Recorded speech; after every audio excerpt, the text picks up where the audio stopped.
Good morning, students. Hello, how are you? I hope all of you are well.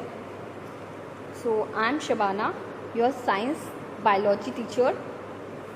और आज मैं आपको आपके साइंस बायोलॉजी का चैप्टर नंबर 5 पढ़ाऊँगी। ये आपकी बुक है साइंस एनसीईआरटी बुक। साइंस की एनसीईआरटी बुक है क्लास 9th। हम लोगों को हमारा कोर्स कवर करने के लिए साइंस की एनसीईआरटी बुक को ही फॉलो करना है। इसके अलावा हम और कोई दूसरी बुक यूज़ नहीं करेंगे। तो साइंस की बुक एनसीईआरटी साइंस बुक से हम लोग एक बार हमारा सिलेबस डिस्कस कर लेते हैं, क्योंकि बायोलॉजी का है।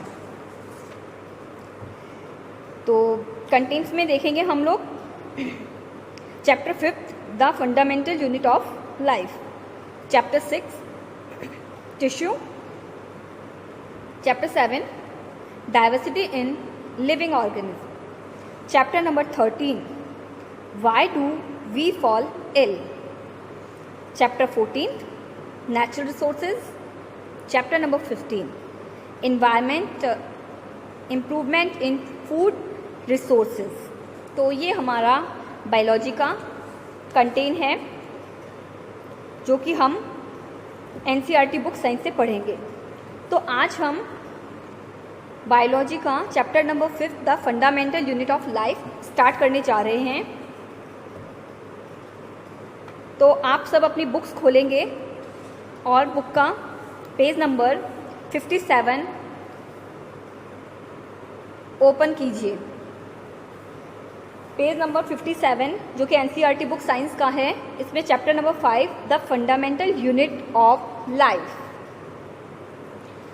तो आज हम इसके बारे में पढ़ेंगे। तो स्टार्ट करते हैं। While examining a thin slice of cork, Robert Hooke saw that the cork resembled the structure of honeycomb, consisting of many little compartments. जब रॉबर्ट हुक, जो कि एक साइंटिस्ट हैं, उन्होंने एक कॉर्क था, जो कि कॉर्क क्या होती है, जो एक पेड़ होता है, ट्री होता है, उसकी छाल बोलते हैं, उसका एक आउटर पार्ट होता है, उसमें उसको एग्जामिन करते वक्त रॉबर्ट हुक ने देखा कि कॉर्क के अंदर हनीकॉम्ब जैसे छोटे छोटे कंपार्टमेंट्स हैं, और उसने इन कंपार्टमेंट्स को देखकर कहा कि ये कंपार्टमेंट्स एक सेल के जैसे स्ट्रक्चर के दिखाई दे रहे हैं, जिसे कि उन्होंने माइक्रोस्कोप में ऑब्जर्व करके देखा।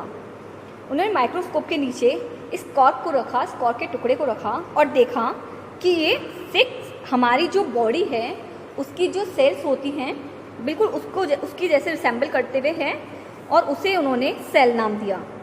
सेल एक लैटिन वर्ड है जिसका मीन होता है लिटिल रूम। तो उन्होंने कॉर्क के अंदर हनीकॉम्ब जैसे लिटिल छोटे वाले कंपार्टमेंट्स देखे और उन्हें सेल नाम दे दिया। ये उनके लिए बहुत बड़ी, और उनके लिए ही नहीं, साइंस की हिस्ट्री के लिए बहुत बड़ी बात थी कि उन्होंने इस चीज़ की खोज की, इसको ऑब्जर्व किया और उसके बाद इसको सेल नाम दिया।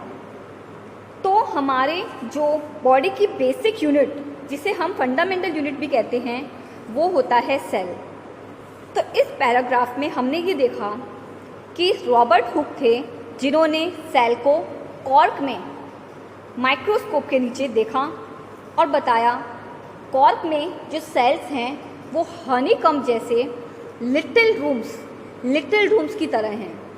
तो रॉबर्ट हुक थे जिन्होंने क्या किया था, सेल को ऑब्जर्व किया था, देखा था कॉर्क में। ठीक है, अब हम नेक्स्ट टॉपिक जो कि इस चैप्टर का 5.1 है, उसे देखेंगे। What are living organism made up of. अब उन्होंने बताया था सेल के बारे में। अब ये लिविंग ऑर्गेनिज्म हैं, इनमें कैसी दिखाई देती है, किससे बनी होती है। तो इसके लिए हमने क्या किया, एक एक्टिविटी की। अब उस एक्टिविटी के अंदर हम 5.1 एक्टिविटी है जो कि पेज नंबर 57 पे ही है, उसे हम देखेंगे। Let us take a small piece of an onion bulb with the help of a pair of forceps we can peel off the skin called epidermis from the concave side inner layer of onion। हमने एक onion bulb लिया और उसको forceps की सहायता से, forceps की help से हमने क्या किया, उसके अनियन के अंदर से जो उसका इनर कॉन्केव वाला स्ट्रक्चर होता है, लाइक अनियन ऐसा होता है, हमने देखा अंदर से वो बिल्कुल राउंड शेप होता है, वो कॉन्केव, उसका कॉन्केव साइड होता है। और कॉन्केव साइड हम जानते हैं, हम पहले पढ़ चुके हैं क्लास के अंदर कॉन्केव साइड और कॉन्वेक्स साइड क्या होती है। तो आप सबको पता होगा कॉन्केव साइड होती है जिसमें अंदर की तरफ क्या होता है, एक घुमाव टाइप में आता है। तो वहाँ से हम क्या करेंगे, फॉर्सेप की हेल्प से उसकी स्किन को हटा देंगे, किसके, अनियन बल्ब की, और उससे लेकर एक वॉच ग्लास लेंगे, उसके अंदर रख देंगे। अब वो इतनी ज़्यादा थिन होती है, इसके लिए हम उसमें क्या करेंगे, वाटर की एक ड्रॉप डाल देंगे जिससे कि वो सूखे नहीं, ड्राई ना हो। अब हम उसे एक स्लाइड लेंगे और स्लाइड पर फॉर्सेप की सहायता से, फॉर्सेप की हेल्प के थ्रू हम लोग उस स्किन को, जो कि एपिडर्मिस कहलाती है अनियन की, उसे हम स्लाइड के ऊपर रख देंगे। अब उसे रखने के बाद एक ड्रॉप, सिर्फ एक ड्रॉप हम लोग सैफ्रनिन सॉल्यूशन की एक ड्रॉप उस पीस पे डालेंगे जो कि हमने स्लाइड पर रखा है। Take care to avoid air bubbles, ध्यान रहे उसमें एयर बबल्स नहीं होने चाहिए। अब हम उस पर एक कवर स्लिप रख देंगे और उसे माउंट करेंगे निडल की सहायता से। अब हम उसे माइक्रोस्कोप के अंदर देखते हैं। माइक्रोस्कोप में हमें क्या दिखाई देता है, ये structure, cells of onion peel. हम जब माइक्रोस्कोप के अंदर देखते हैं तो हमें ये वाला स्ट्रक्चर माइक्रोस्कोप पे दिखाई पड़ता है। इसमें ये सेल्स हैं जो कि छोटे छोटे लिटिल रूट्स के जैसे हैं, जैसे कि हनीकॉम्ब में हमने देखा होगा, हनीकॉम्ब में भी ऐसे ही स्ट्रक्चर्स दिखाई देते हैं। तो उसी तरह हमें सेल ऐसी दिखाई देती है अनियन पील के अंदर, और हर एक सेल के अंदर अपना एक न्यूक्लियस होता है।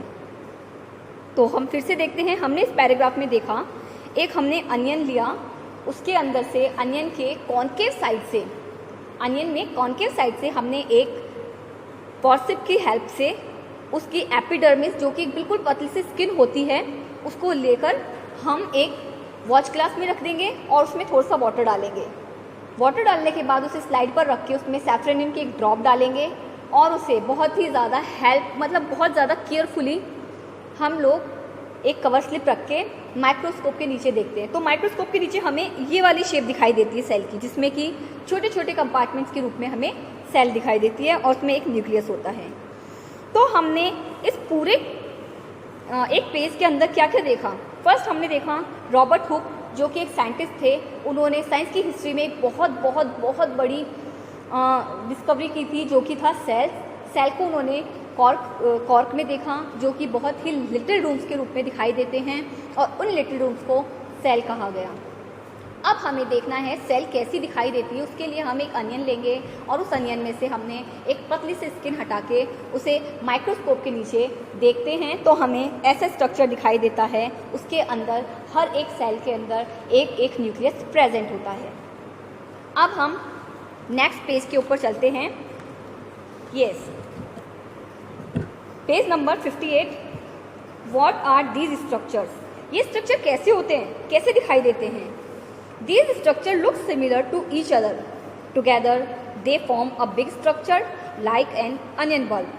We found from this activity that onion bulbs of different size have similar small structure visible under a microscope. अब हमें पता है कि ये स्ट्रक्चर दिखाई कैसे देते हैं। जैसा कि हमने अभी जस्ट थोड़ी देर पहले देखा था, ये स्ट्रक्चर बिल्कुल सेम, एक दूसरे के बिल्कुल सिमिलर होते हैं, बिल्कुल डिफरेंट नहीं होते हैं, और इनकी साइज़ एक साथ हम देखते हैं तो हमें बहुत ज़्यादा बड़ी दिखाई देती है। बट जब हम माइक्रोस्कोप के नीचे देखते हैं तो हमें बहुत छोटे छोटे रूम्स के अंदर, छोटे छोटे कंपार्टमेंट्स के रूप में हमें ये दिखाई देते हैं। तो इस तरह सेल बहुत ही छोटे छोटे कंपार्टमेंट्स के रूप में होती है, और हमारी ये बेसिक बिल्डिंग यूनिट होती है। जिस तरह से अनियन बल्ब की ये बेसिक बिल्डिंग यूनिट्स हैं, उसी तरह हमारी बॉडी में भी बहुत सारी बिलियंस सेल्स मिलके हमारी बॉडी को कंप्लीट करती हैं, और इसीलिए हम इसे फंडामेंटल यूनिट ऑफ लाइफ कहते हैं। यस, मोर टू नो, इसके अंदर हम देखेंगे कि सेल को फर्स्ट डिस्कवर करने वाले रॉबर्ट हुक थे, जिन्होंने 1965 में सेल को डिस्कवर किया था। उन्होंने देखा था कॉर्क में उन्होंने देखा माइक्रोस्कोप की सहायता से कि कॉर्क एक डेड सेल है, लेकिन उसमें भी क्या होते हैं, सेल्स होते हैं। और सेल्स कैसे थे, छोटे छोटे कंपार्टमेंट्स के रूप में। उसके बाद में ल्यूवेनहॉक, जो कि उनके बाद आने वाले साइंटिस्ट थे, ल्यूवेनहॉक ने उन्होंने दोबारा इसकी डिस्कवरिंग की, लेकिन इन दोनों की डिस्कवरिंग में एक डिफरेंस था। जो ल्यूवेनहॉक थे, उन्होंने ये सेल्स थे, इन्हें लिविंग सेल्स, इनको फ्री लिविंग सेल्स यानी कि पॉन्ड वाटर के अंदर देखा था, और जो ये सेल्स थी ये लिविंग थी, लाइव थी। बट जो रॉबर्ट हुक ने देखी थी वो सारी सेल्स डेड थी। तो इन दोनों के बीच में यही डिफरेंस था कि उन्होंने डेड सेल में देखा था रॉबर्ट हुक ने, और ल्यूवेनहॉक थे जिन्होंने फर्स्ट टाइम पॉन्ड वाटर के अंदर लिविंग सेल्स को देखा। पुरकिंजे, जो कि एक और साइंटिस्ट थे, उन्होंने प्रोटोप्लाज्म टर्म नाम दिया, जो कि सेल के अंदर का एक फ्लूइड होता है। सेल के अंदर एक फ्लूइड पाया जाता है जिसे प्रोटोप्लाज्म कहते हैं, और ये नाम देने वाले थे पुरकिंजे। सेल थ्योरी, जो कि प्लांट्स और एनिमल्स के लिए कंपोज की गई थी, जिसे कि बेसिक यूनिट कहा जाता है। तो सेल के अंदर जो फ्लूइड भरा होता है उसे पुरकिंजे ने प्रोटोप्लाज्म नाम दिया था, और सेल थ्योरी दी गई थी, जो कि दो बायोलॉजिस्ट थे, श्लीडन एंड श्वान। श्लीडन 1838 एंड श्वान 1839, जिन्होंने सेल थ्योरी दी थी, और सेल थ्योरी में बताया था कि ये सभी जो भी एनिमल्स और प्लांट हैं उनकी बेसिक यूनिट यानी कि fundamental basic unit of life हैं, ये इन दोनों ने बताया था। सेल थ्योरी देने के बाद में विरकॉक, जो कि 1855 में एक साइंटिस्ट हुए, उन्होंने बताया जो सेल्स हैं वो अपने प्री एग्जिस्टिंग सेल्स यानी कि जो उनकी जो पहले वाली सेल्स हैं उन्हीं से बनती हैं। और ये उन्होंने इलेक्ट्रॉन माइक्रोस्कोप के अंदर 1940 में देखा और फिर बताया।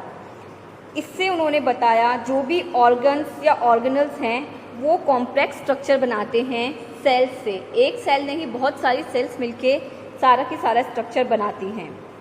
और इस तरह से इस पैराग्राफ में हमने देखा रॉबर्ट हुक, जो कि सेल को डिस्कवर करने वाले थे, जिन्होंने कॉर्क सेल्स जो कि डेड सेल्स थी उनमें सेल्स को देखा फर्स्ट टाइम। उसके बाद ल्यूवेनहॉक थे जिन्होंने लिविंग सेल्स को देखा पॉन्ड वाटर में। इनके बाद में रॉबर्ट ब्राउन, जिन्होंने न्यूक्लियस की डिस्कवर किया था, रॉबर्ट ब्राउन थे। पुरकिंजे, जिन्होंने बताया था टर्म प्रोटोप्लाज्म, जो कि फ्लूइड होता है जो न्यूक्लियस प्लस सेल दोनों को मिला के हम लोग प्रोटोप्लाज्म कहते हैं। और सेल का जो लिक्विड होता है, फ्लूइड होता है, उसे हम साइटोप्लाज्म कहते हैं। तो प्लीज़ एक बार आप इस चीज़ को भी नोट कर लें कि साइटोप्लाज्म सेल वाला जो भी फ्लूइड होता है उसे साइटोप्लाज्म कहते हैं, और प्रोटोप्लाज्म न्यूक्लियस प्लस सेल को टोटली मिला के जो भी फ्लूइड होता है उसे हम प्रोटोप्लाज्म कहते हैं। इसको डिस्कवर करने वाले पुरकिंजे थे।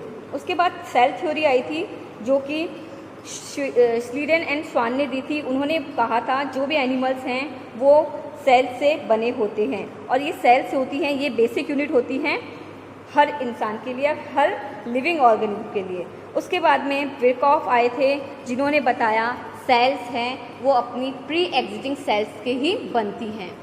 तो इस तरह हमने आज जो chapter the fundamental unit of life पढ़ा, उसमें हमने देखा कि रॉबर्ट हुक थे जिन्होंने सबसे पहले सेल को खोजा कॉर्क सेल्स के अंदर।